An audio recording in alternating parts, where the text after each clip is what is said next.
আসসালামু আলাইকুম, সবাই কেমন আছেন? আশা করি সবাই ভালো আছেন। শুভ সকাল।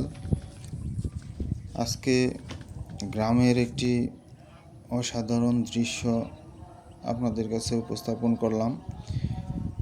আসলে বাংলাদেশে 68,000 গ্রাম রয়েছে।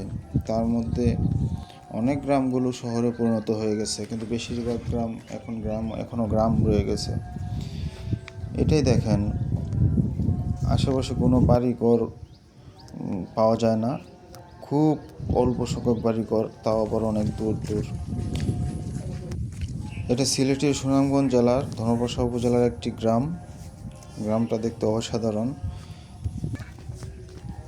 এই গ্রামের এই যে রাস্তাটি অনেক সুন্দর, দুই দিক দিয়ে পানি, মাঝখানে রাস্তা, আবার এটা হাওর অঞ্চল এবং এটা নেত্রকোনা এবং সুনামগঞ্জ জেলার মাঝখানে রয়েছে।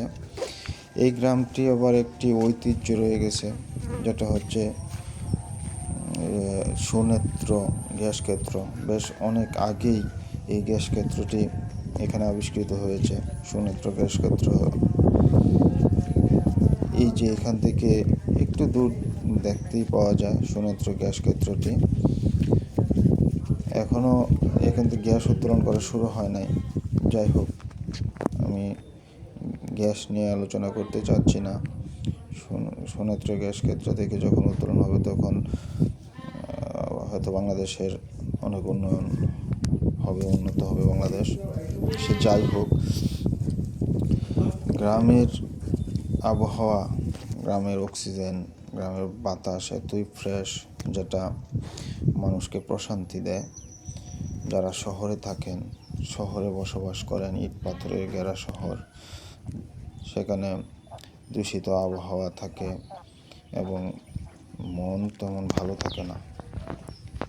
কিন্তু গ্রামের পরিবেশ, গ্রামের আবহাওয়া অনেক সুন্দর, সতেজ এবং মানুষের শরীরকে ভালো রাখে।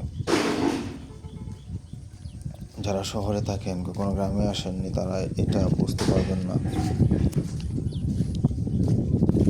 এইরকম জায়গাগুলো যখন আমরা দেখি, বিশেষ করে আমি যখন দেখি, তখন মনে হয় যে নয়, এখানে বসে একটি দিন, সারা দিন পার করে দেওয়া যাবে। যারা শহরে থাকেন, অবসর সময়ে ছুটি পেলে গ্রামে এসে ঘুরে যাবেন।